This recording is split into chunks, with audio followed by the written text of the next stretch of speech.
واضرب لهم مثل الحياة الدنيا كماء أنزلناه من السماء فاختلط به نبات الأرض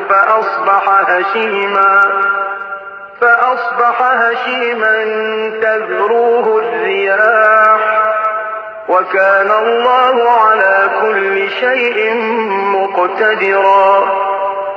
المال والبنون زينة الحياة الدنيا والباقيات الصالحات خير عند ربك ثوابا وخير أملا.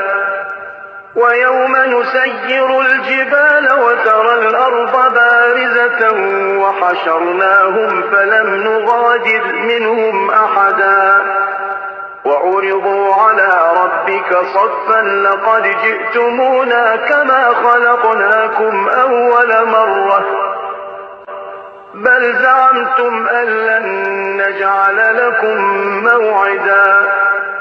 ووضع الكتاب فترى المجرمين مشفقين مما فيه ويقولون يا ويلتنا ما لهذا الكتاب لا يغادر صغيرة ولا كبيرة إلا